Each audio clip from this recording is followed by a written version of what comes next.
Chers amis, chers frères et sœurs, bonjour. Demain, nous aurons la joie de nous retrouver dans notre église Saint-Bruno via la page Facebook de la paroisse pour la célébration de la messe dominicale à 10h30. Depuis 2 jours, je célèbre la messe dans notre église et chaque fois que je m'adresse à vous pendant cette messe, je vois des bancs vides. Mais les yeux de mon cœur vous voient toutes et tous présents. Je remarque un paroissien qui écoute assidûment mon homélie, une maman qui court après son enfant à travers l'allée latérale des chapelles, un papa tenant dans ses bras son enfant qui se met à hurler et qui sort en 4e vitesse pour ne pas gêner son curé qui est en train de prêcher, ou encore un autre paroissien qui prépare sa monnaie pour la quête à venir. Mais je remarque surtout un rayon de soleil descendant sur vous, comme la nuée lumineuse sur Moïse, chaque fois qu'il s'adressait à Dieu comme à un ami. Et comme Moïse, vos visages sont illuminés de la clarté du ressuscité. Quelle joie pour moi de vous savoir présent à cette messe du dimanche et à chaque messe que je célèbre dans notre Église.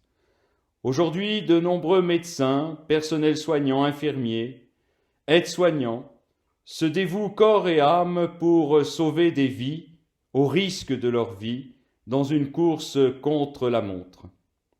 Chaque soir, à 20h, nous témoignons de notre reconnaissance en applaudissant ou encore en tapant sur des casseroles. Cette cacophonie volontaire et collective veut leur dire combien nous les aimons. À travers le médecin, l'infirmière, tout le personnel hospitalier, c'est l'Esprit Saint, l'Esprit d'amour qui agit, qu'il soit chrétien ou non. Jésus nous l'avait dit avant de nous quitter, « Vous serez vraiment mes amis si vous donnez votre vie pour vos frères. » Ils sont les amis de Dieu et nous devons leur témoigner un profond respect et une grande reconnaissance. Ils sont le reflet de la compassion de Dieu pour le malade, chaque fois qu'il prodigue des soins dans cette course effrénée contre la montre. C'est Dieu qui agit, c'est Dieu qui leur donne cette pugnacité. Ce sont tous des chrétiens parce qu'ils sont habités par le Christ, mus par l'Esprit Saint, fils et filles bien-aimés du Père. Dans la première lecture de la messe de ce dimanche, il est dit que Dieu ne s'attarde pas sur l'apparence comme le font les hommes, mais lui regarde le cœur. Et leur cœur à eux est rempli de Dieu dans ce dévouement envers les plus pauvres, les plus fragiles, pour sauver un maximum de vies.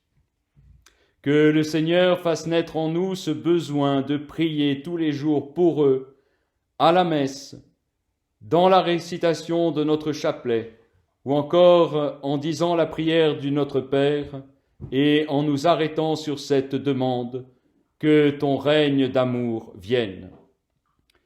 Demain, après la messe, j'irai bénir notre belle ville de Lyon et tous les Lyonnais avec le Saint-Sacrement, que par l'intercession de Notre-Dame de Fourvière, que le Seigneur nous délivre de ce mal, qu'il fasse renaître l'espérance, la confiance, la charité, la foi. Dieu soit loué.